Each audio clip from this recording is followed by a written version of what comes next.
Jed from Palm Coast, Florida. What were your thoughts on Miami getting Carson Beck and the Minnesota defensive coordinator? I had several. Jed, I'm glad you asked, actually. I wondered if we were going to put this in the show tonight. Carson Beck is Miami's quarterback now.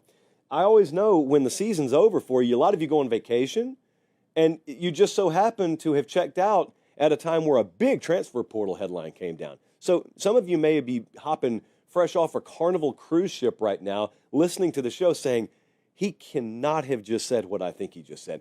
Yes, I did. Carson Beck, formerly of Georgia fame, is now a Miami Hurricane. Presumably, he will be their starting quarterback this upcoming year. I say presumably because, you never want to give a job to anyone, do you? Yeah, in this case you do. But also, he can't throw right now. He just had surgery. So, I got some thoughts here. Number one, we've seen him at his best. We've seen him at his relative worst. Carson Beck would do great to just start throwing to receivers who'll catch the ball for him. Okay, that's the first thing I think. There are a lot of flaws with Carson Beck, but let's understand now, when you get to the rarefied air that he was being spoken in, potential first-round NFL draft pick, potential Heisman favorite, I'm talking about at the first of the season, there's nowhere to go but down. So every mistake you make, people criticize. I criticized him. I didn't think he played that well at all this year. But I will say, I don't think he had a ton of help either. Offensive line situation was not great there this year. He got beat to death. But also, Georgia's receivers were like historically bad, dropping the football this year. And you never know how the season would have looked differently if nothing else changed other than them catching the ball. That's the first thing. The second thing is, now that the season's over, we can talk about this a little more openly. I don't think the transition from Todd Monken to Mike Bobo went swimmingly at all in Athens. And that's speaking strictly about Beck. I'm not speaking about Mike Bobo as a coordinator. I'm saying for whatever reason, the transition probably wasn't as smooth as they would have hoped it would have been. I think it's noteworthy that there were really not many tears shed, not a whole lot of gnashing of teeth in Athens when their multiple-year starter at quarterback chose to leave. You know, no one really freaked out there. Should be a pretty good indication that it was one of those best for both parties to move on type situations. Now, that means nothing for Miami. It could be great news for Miami. But also, my real thought, because a lot of people criticized how Miami spent here, and I would suggest you get the final number before you just go with what you see on Twitter. But what else were they going to do? I need to keep my mouth shut. What else were they going to do? Like, I think it was overtly obvious for any of you who watched that bowl game, for any of you, it's all due respect to Miami's quarterback room, it was very obvious the answer for 2025 was not on campus. So they had to go get someone. Now, in your mind sometimes, you make up a market that's not there. The market is who is available. That's the market. So it just so happened that Carson Beck was the best available. Like, they could have, trust me, they could have made a run for Mendoza out of Cal. They didn't. That's their decision. They didn't. This was their guy. And there is probably a thought there that we're the kind of place where whatever held him back at his previous stop last year won't be such an issue with us this year. They got good reason to think that. Look what they just did with Cam Ward. Now, defense didn't help him, one iota, as Meemaw would say. But what worries me the most about him is he's got no spring. I don't mean that metaphorically. I mean he will not participate in spring practice as it stands right now. He's walking around with a brace on his throwing arm. He just has surgery. So that concerns me a whole lot more than all the other stuff on the periphery. Like, dude, Shannon Dawson knows what he's doing. Miami offensively knew what they were doing this year. Dude, they got a JUCO left tackle that looks crazy. You go watch him in practice. So I don't doubt the supporting cast that they'll put around him. They got a backfill at receiver. I think they'll be okay there. It's, will he be ready? And when they clear him medically in the summer, that's one thing. But then you don't just start throwing the ball all day and all night once they clear. You got to work your way back up. Is the arm strength there? We think it will be. We don't know that. What's the chemistry? What's the synergy? Like, they got a tough schedule this upcoming year. So There's no time to ease into it. They play Notre Dame out of the gate. I don't know if you guys realize that. They play Notre Dame. They got USF, which is one of the best G5 teams. They got Florida at home, Louisville, NC State. They play Cuse. They go to Florida State. They go to SMU and to Virginia Tech. Now, that's not in order, but this is much different looking schedule than they had last year.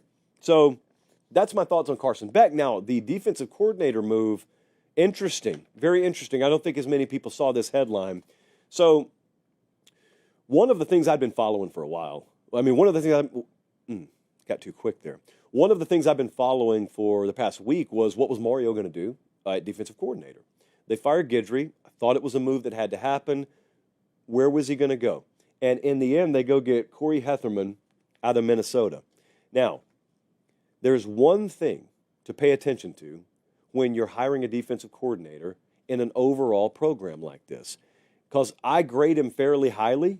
He came from a place where they were top 12 in all categories defensively this past year.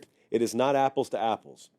The chief concern that you have here is he has only called plays on teams that were slower tempo-wise. Miami is not a slow-tempo team. Miami runs a very, very up-tempo offense. It works for them. But what it does is it puts a lot more strain on a defensive coordinator. Jeff Lebby dealt with this past year. They call as many plays per minute as any team in the country, and he hired a guy who had never called plays, I think, at all, much less called plays on a team like that. So you got to be ready because it's a different challenge. It's a different animal. You're going to play X number more plays, X number more snaps per game. It's just a whole new world when you are a defensive coordinator on a team that runs at the kind of tempo that Miami is going to under Shannon Dawson. So that's the thing I'd be paying attention to more so than, is he intense enough? Do his schemes work enough? Personnel, of course, I care about. And there's not much place else to go but up for them. But their ceiling, I think, will ultimately be determined by that. But it's really funny when you think about Miami, you think about the perception versus the reality right now. Say it to yourself. If you're listening to the show, where do you think about Miami right now? If you're not a Miami fan, what do you think about Miami right now? Most of you think they're cooked. No, they missed their window. Washed, overrated. What are they rated? They've gone from, 5-7 to 7-5 to 10-2. That's their regular season records since Mario's been there. So I'll be the first one to tell you, they dropped the ball fantastically this past year. Like this past year, there's no excuse for them not to be a playoff team. But remember, there are rungs, there are tiers on the grading ladder in this thing. It's not you're 10 or trash, okay? It's not that you're great or you suck. It's you're great or you're really good and you're pretty good and you're kind of good and you're average and you're below average. Miami was really good this year. There was an argument at the end of the year for them to be included in the playoff. I didn't make it, but at the very least, they were included in the playoff conversation at the end of the year. That's not trash. It's underachievement relative to the squad they had and the schedule they had, but it's not trash. So also, let's just remember here the history of the program. This is not the University of Georgia. It's not the University of Alabama. It's not Ohio State. They do not have a sustained multi-decade recent history track record of winning. If Kalen DeBoer walks on campus at Alabama and he goes 3 years without having Alabama in the playoffs, he will be a failure. He will be a failure because he was served on a silver platter a situation plenty workable enough, a roster and a program built plenty strong enough to where it should not take more than a couple of years. Mario did not necessarily inherit that. So I just find it interesting because Miami's very polarizing as a program. So hardly anyone possesses the ability or willingness to just take off the glasses and observe them in an unbiased manner. I think if you do that, you look at him and you say, man, how did you miss the playoff this year? But also, you guys have improved. Program's on a lot better standing now than it was when he got there. Well, that's called progress. They've made progress every year. At least that's how Meemaw taught me progress works.